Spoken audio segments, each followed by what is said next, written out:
Russia could invade Ukraine as soon as this Wednesday. And the U.S. has officially closed its embassy in Kiev, and more than 100,000 Russian troops are at the border. Joining us now is Virginia Congressman Rob Wittman, who is a member of the House Armed Services Committee. Congressman, good to see you. Sean, great to be with you. Congressman, how likely is it that Russia will invade Ukraine? Because we have Ukrainian's President Vladimir Zelensky. He's saying that Biden administration is hyping all this up, but he's also the same one that said that Russia would likely invade this Wednesday, the 16th. He walked back those comments later. So what's happening here? Listen, I think it's highly likely that Putin invades. With all the troops that are amassed on the border there, with troops in Belarus, 30,000 troops in Belarus, high-level military operations.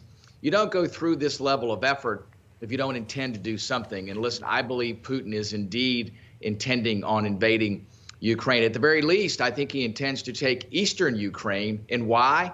Because eastern Ukraine would give him a connection to Crimea, which would allow him to put in place a permanent high-scale naval operation there, which now not only gives him access to the Black Sea, but the Mediterranean and the Indian Ocean, and again, expands their influence worldwide, in addition to what he believes is part of the Russian native footprint, and that includes Ukraine. So what's the end game, right? Putin, I think, to your point, feels like he's got to do something, because if he doesn't, he looks weak. The Biden administration and everyone in Europe has said, if you do this, we're going to impose massive sanctions. Where does this thing end up? Well, Sean, listen, I don't think Putin is hesitant at all about sanctions. And let's face it, Nord Stream 2 pipeline sanctions should have been done early on.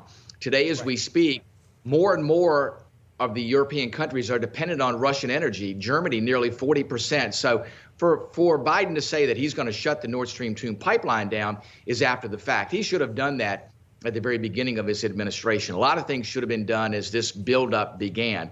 I don't know what the end game is. I think Putin is willing to put his people through suffering in order to get what he wants out of this. At the very least, is a commitment from NATO not to allow any new members, including Ukraine, into NATO. But that completely neuters NATO. That would be a slippery slope for then Putin to demand other things from NATO. So I don't think there's a place for NATO to go in this. I think that Putin has his forces amassed there. As you know, wintertime is the time to strike because of frozen ground. I think this is all coming to a head, unfortunately, here fairly soon.